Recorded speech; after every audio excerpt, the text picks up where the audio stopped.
रामपुर नाम के एक गांव में लाली और पिंकी नाम की दो बहनें रहा करती थी।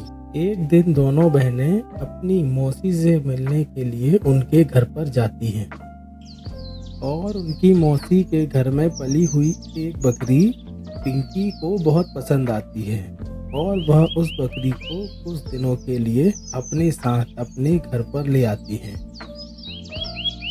पिंकी उस बकरी को बहुत अच्छे से रखा करती थी और इसलिए बकरी और पिंकी के बीच में बहुत अच्छी दोस्ती भी हो गई थी। उसी गांव में पिंकी और लाली के एक मुंह बोले चाचा भी रहा करते थे। उनके चाचा मछली पालन का काम किया करते थे और उसी से अपना पूरा परिवार चलाया करते थे और वह बहुत सादे इंसान थे। एक दिन उनके चाचा उनके घर के पास से गुजर रहे थे, तभी वह उनके घर पर पहुंचे। अरे वाह, यह बकरी तो बहुत ही प्यारी है। यदि यह मेरे पास होती तो मज़ा आ जाती। इनके पास कहाँ से आई? और तभी पीछे से पिंकी भी आ जाती है। क्या हुआ चाचा जी, आज हमारे घर में कैसे आना हुआ? अरे पिंकी बेटा, मैं तो यहाँ से गुजर रहा था, तभी मेरी नज़र तुम्हारी बकरी पर पड़ी। यह तो बहुत ही प्यारी बकरी है। कहाँ से लाई हो तुम इसे?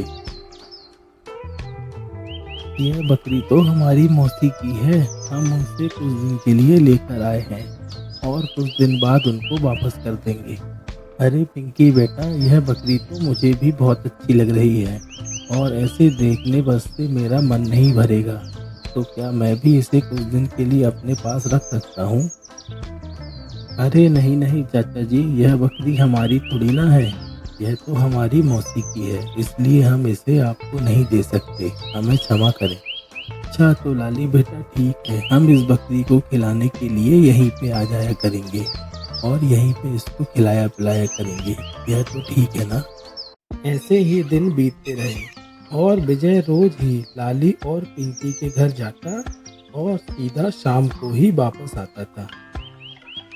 विजय उस बकरी की सेवा बहुत ही अच्छे से किया करता था और इसलिए वह बकरी भी विजय को अपना मालिक समझने लगी। और इसी बात का फायदा उठाकर विजय एक दिन रात के अंधेरे में उस बकरी को चुराकर वहां से भाग जाता है। लाली जब सुबह सुबह घर से निकलती है तो वह देखती है कि बकरी तो अपनी जगह पर है ही नहीं। अरे यह हमारी बकरी कहाँ गई? यह तो अपनी जगह में है ही नहीं। जाकर पिंकी से पूछती हूँ, अरे पिंकी, बकरी तो अपनी जगह पर है ही नहीं, तुम्हें पता है क्या कहाँ है वो? नहीं नहीं दीदी, भला मैं क्यों बकरी किसी को दूंगी? ऐसा ना हो वो कहीं चली गई हो। चलिए अपन चलकर ढूंढते हैं उसे। और इसके बाद लाली और पिंकी अपनी बकरी को सारे गांव में ढूंढते हैं, पर उन्हें अपनी बकरी कहीं पर भी नहीं मिलती। और जब उन दोनों को बकरी कहीं पर भी नहीं मिली तो वह थककर अपने घर जा ही रहे थे कि तभी रास्ते में, अरे दीदी देखिए, यह तो हमारी ही बकरी है, पर यह विजय चाचा के घर में क्या कर रही है? इस बात का जवाब तो चाचा ही देंगे। चलो उनके घर चलते हैं। चाचा जी, हमने आपको कहा था कि यह बकरी हमारी नहीं है और उसके बाद भी आप इसे यहाँ पर ले आए और वो भी बिना हमसे बताए। अरे तुम यह क्या कह रही हो? यह तुम्हारी बकरी नहीं, यह मेरी बकरी है। तुम्हारी बकरी कहाँ गई मुझे क्या पता? अरे वाह, आप तो सरासर झूठ बोल रहे हैं। क्या हम अपनी बकरी को नहीं पहचानेंगे? यदि आप ऐसा करेंगे तो हमें मुखिया जी से इसकी शिकायत करनी होगी। हाँ हाँ ठीक है, तुमको जहाँ जाना है जाओ, पर यह बकरी मेरी है। दोनों बहनें अपने चाचा के हाथ से निकलकर बड़े ही गुस्से में सीधे मुखिया जी के घर पहुंचती हैं। मुखिया जी, विजय चाचा जी ने हमारे साथ बहुत बड़ी गद्दारी की है और उसी की शिकायत के लिए हम आपके पास आए हैं। कैसी गद्दारी की है विजय ने आपके साथ? वह रात के अंधेरे में हमारी बकरी को हमारे घर के बाहर से चुरा कर ले गए और जब हम उनके पास पहुंचे तो उनका कहना है कि वह बकरी उनकी है। ठीक है, आप लोग चिंता मत कीजिए। केशव, जाओ और विजय को तुरंत ही यहाँ पर लेकर आओ। मुखिया जी के आदेश से केशव तुरंत ही विजय के घर पर जाता है और उसे अपने साथ वापस लेकर आता है। मुखिया जी, आपने मुझे किस काम से बुलाया है? हाँ विजय, लाली और पिंकी का कहना है कि जो तुम्हारे पास बकरी है वह इनकी है और तुम इनके घर से चुरा कर लेकर आए हो। अब सच्चाई क्या है यह तो तुम ही बताओ। मुखिया जी, यह दोनों बहनें कुछ दिन पहले मेरे घर आई थी और उन्हें मेरी वह बकरी बहुत ही अच्छी लगी। जब मैंने उन्हें वह बकरी देने से मना कर दिया तो शायद इसलिए यह आपके द्वारा वह बकरी मुझसे छीनने के लिए आई है। और हाँ मुखिया जी, मैं तो यह साबित भी कर सकता हूँ कि वह बकरी मेरी ही है। मेरे पास उसके सारे सबूत भी हैं।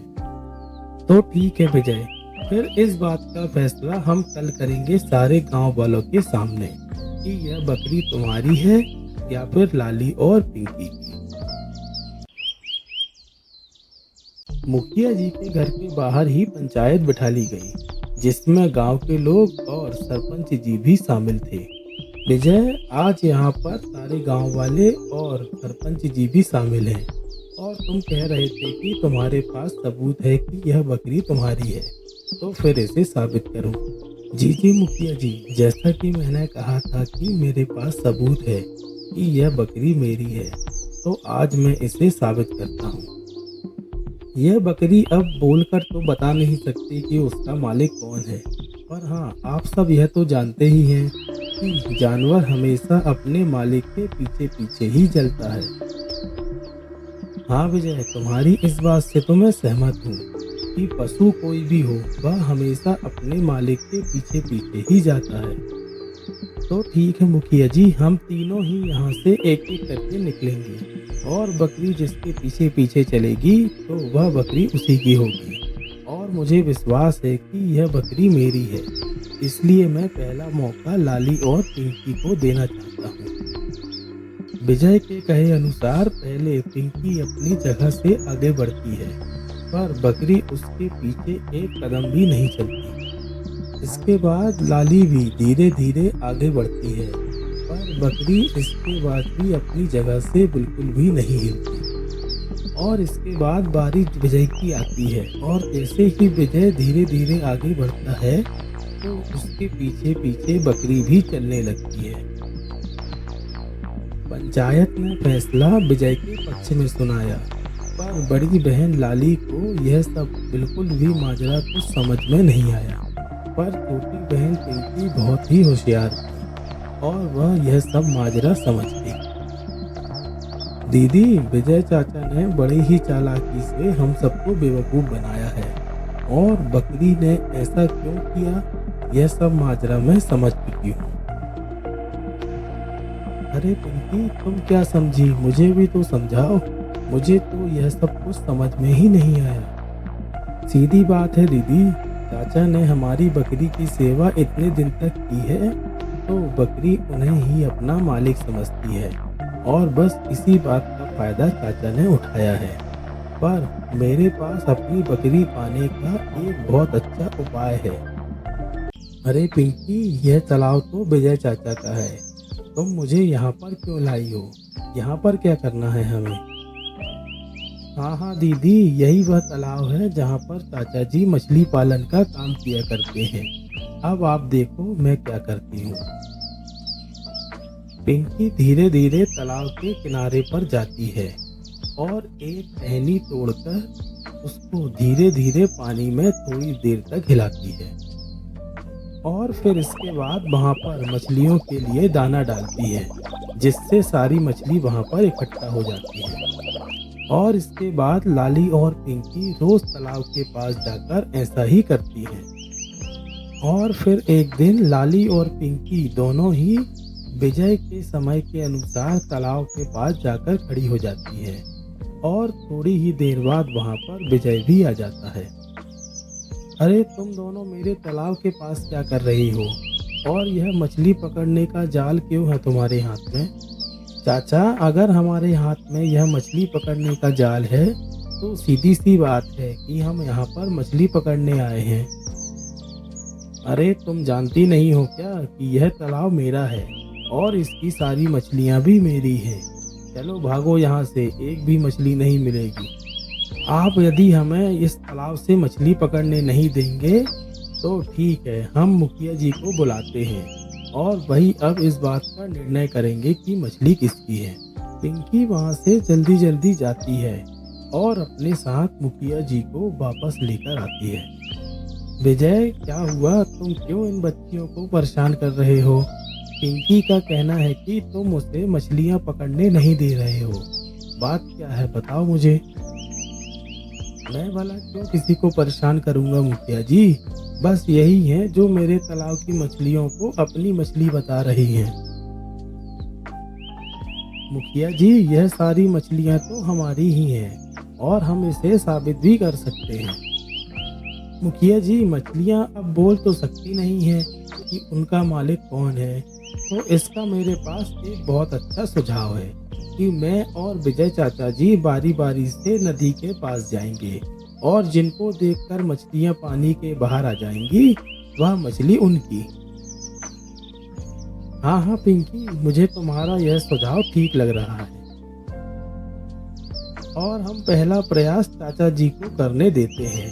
यदि इनको देखकर मछलियां पानी के बाहर आ गईं, तो हम समझ जाएंगे कि मछलियां इनकी हैं और हम चुपचाप यहाँ से चले जाएंगे। मछलियां तो विजय की ही थीं, पर विजय जब पानी में दाना डाला करता था तभी मछलियां पानी से बाहर आती थीं और आज विजय केवल नदी के पास खड़ा था, इसलिए उसे देखकर कोई भी मछली बाहर नहीं आई। अब बारी पिंकी की थी।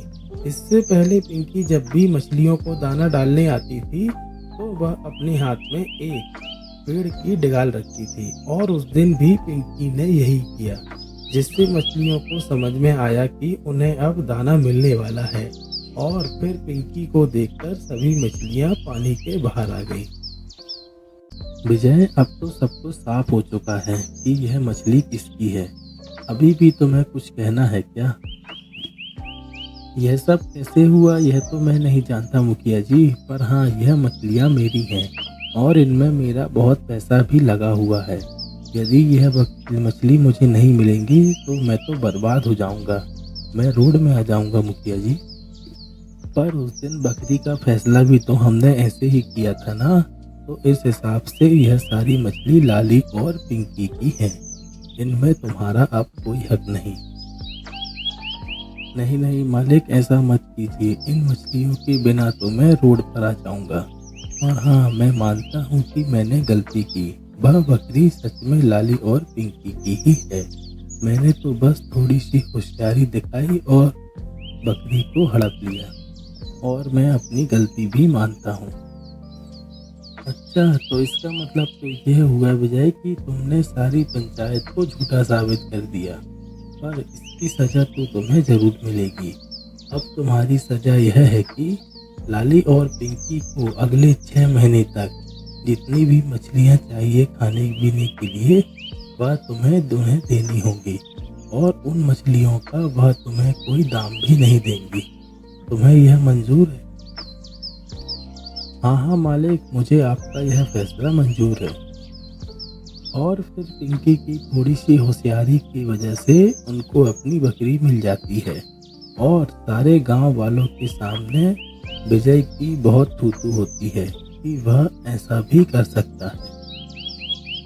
एक छोटी सी गलती के कारण मेरी सारी गांव के सामने नाक कट गई। इतने सालों से मैंने जो अपनी इज्जत कमाई थी वह सब इसमें बर्बाद हो गई।